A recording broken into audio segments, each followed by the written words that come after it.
What up, everybody? So today is the day one of Langtang trek that we're doing, and it's about 2 o'clock. We started the trek. Today in the morning we took a bus from Kathmandu to a place called Syphru Besi, which is this place, and this is the starting hike point, and it already looks magnificent. Yeah, I'll be trekking for 6 to 7 days, depending on how long it takes. Stay tuned to follow me through each day. I can already see a mountain up there. Let me zoom in. There you go. That's a peak of the mountain. We'll be seeing much more of that. There's also a river bridge that we need to cross. So from this way we'll be going down that road, crossing the river, and that's the road we'll be hiking to.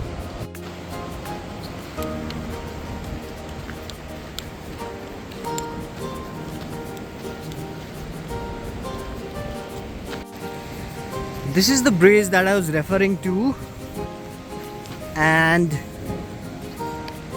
across the bridge there seems to be some sort of a electricity generation site. I don't see any dams nearby, but it might be that. And this is the river.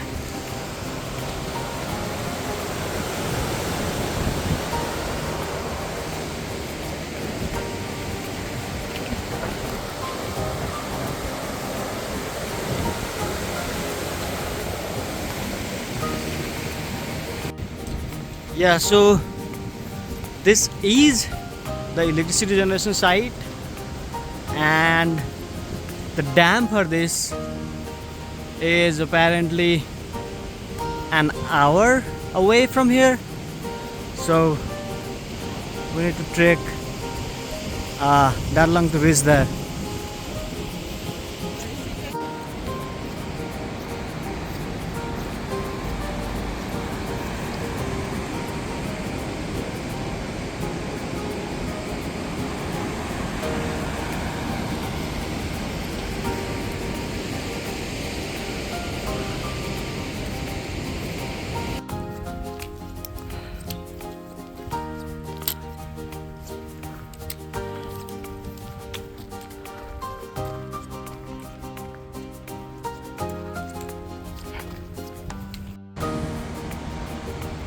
We are almost half an hour into the walk.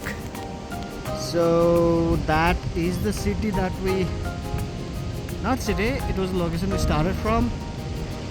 Then we walked all the way till here. There's a river flowing right next to us on our left side, and we're continuing walking.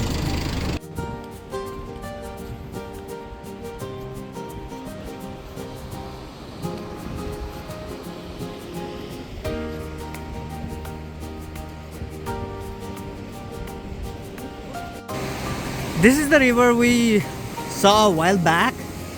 This is the trekking route. There are a lot of people who are walking. Yeah, you guys can see in the camera, but a few people are ahead of us.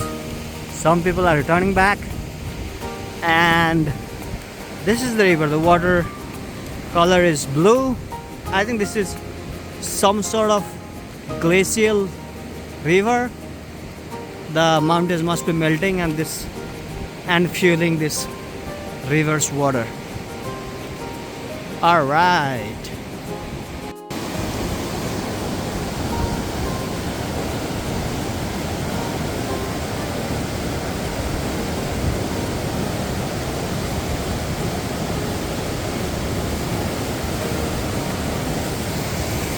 So here's my small waterfall. I don't think it's really small. It might be originating from up top, but this joins to the river.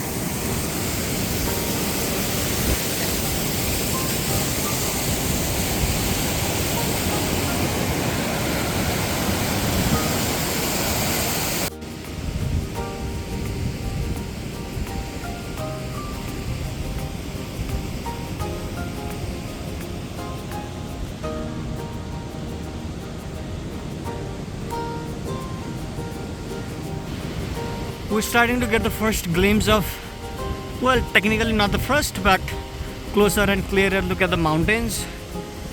And to complement that, here's a waterfall, and it seems to be originating from all the way to the top. Oh my god, it looks so cool.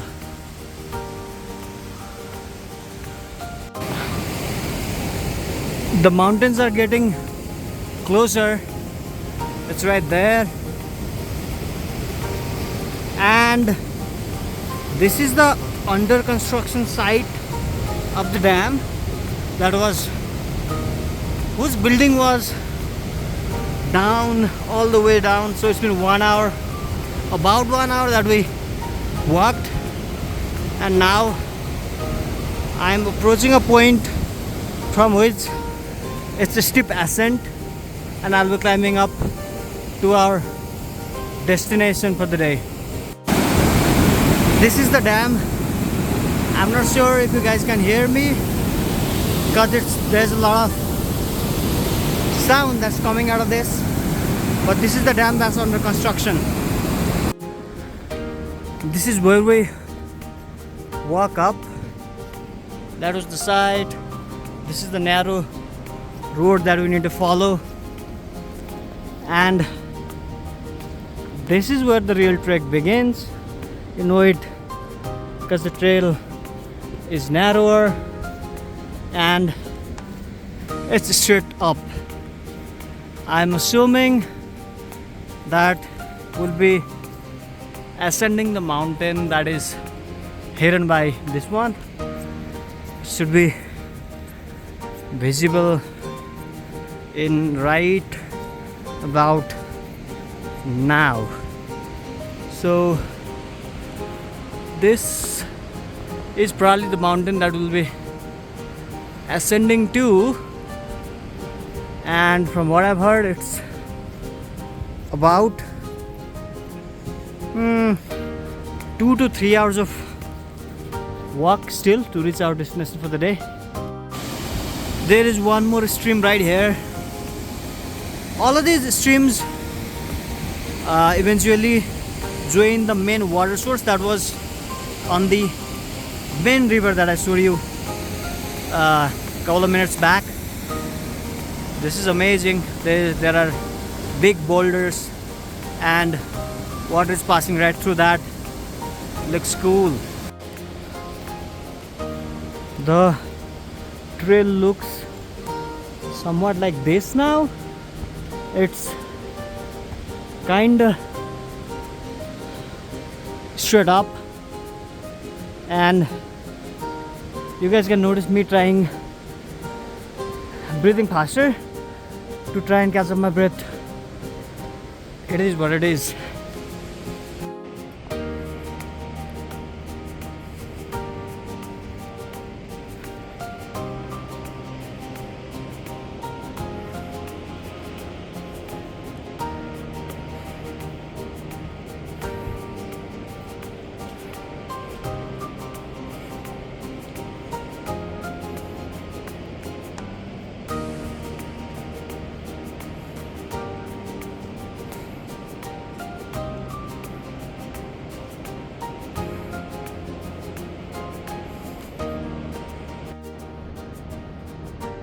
So we're at a point where this trek leads to a lake called Gosaikunda, and this trail leads to Langtang where we're going,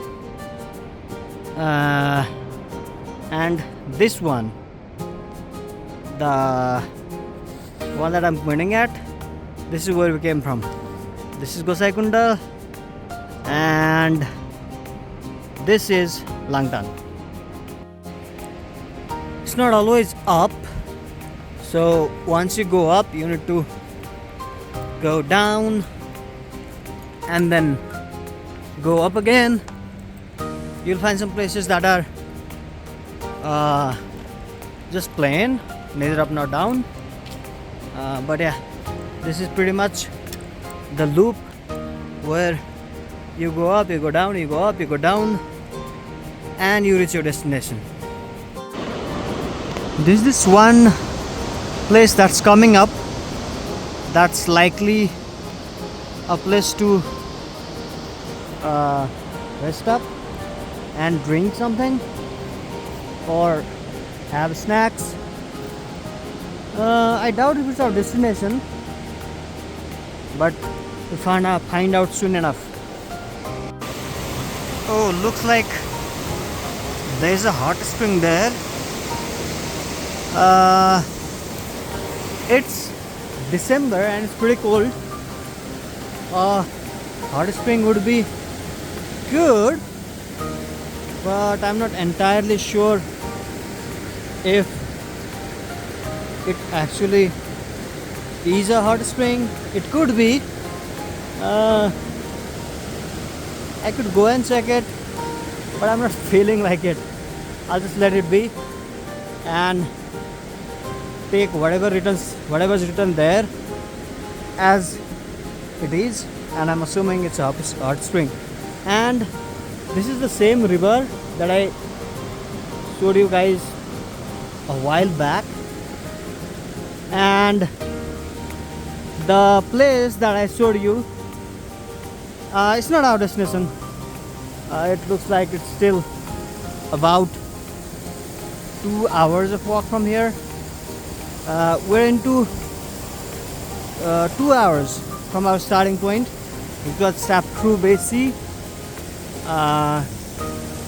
Yeah, so we've walked 2 hours so far, and since the locals say it's 2 hours for them, it could take about 3 hours for us to reach there, but we'll see how it goes.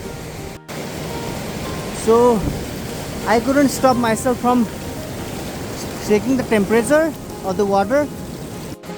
I found out a warning sign here that says you should avoid staying at the edge of the river. It makes sense. So if you guys happen to come this route, you should be careful not to go towards the edge, because this river itself would be I don't know, looks pretty dense to me. It would have a lot of depth. So yeah, a word of caution. Alright, so I've reached the place that turned out to be not our destination. So we're here, a place called Pahiro, and we need to reach Bamboo. If I'm reading this right, it says we should be there in an hour and with an elevation gain of around 250 meters. Yeah.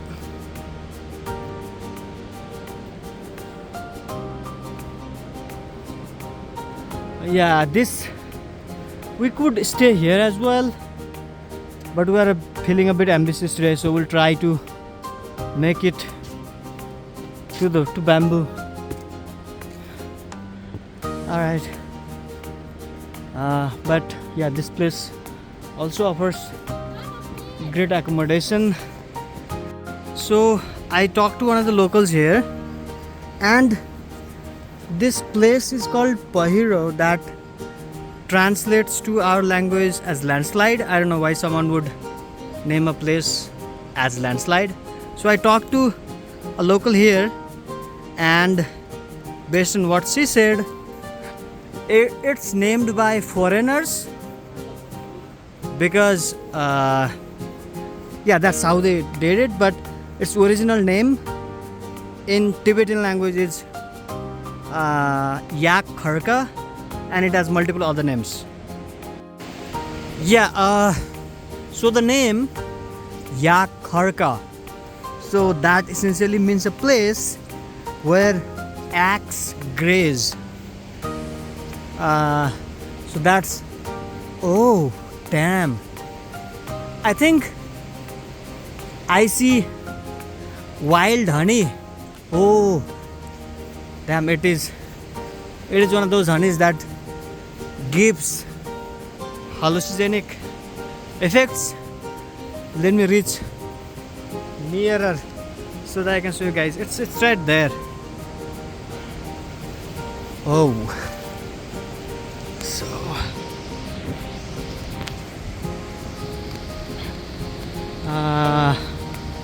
let me see if I can zoom in and get it. Yeah, if you guys can see this, yeah, this is what I'm pointing at. This is wild honey. Yeah, so as I was saying, a lot of these names, they are named differently in the original Tibetan language, because a lot of people who live in these regions are either of Tibetan origin or they are somehow linked to Tibetan culture and traditions. And this is the northern side of Nepal, so it shares border with China and previously Tibet. So yeah, that's how a lot of places are named with the Tibetan origin. And since it's a bit confusing, people often rename it to something more convenient. Sometimes, since a lot of tourists come in this region, they rename it to something convenient, and that is the convenient name, the way of identification. Let me get that one more time, the wild honey. Yeah, this is the one. Yeah, so regardless of the convenient name, these places have their original names that are often hard to pronounce. One more look at the wild hallucinogenic honeybee. It's at an impossible place to get. I don't think anyone would be able to get it from there. A little down up there. So even these two are the same as well.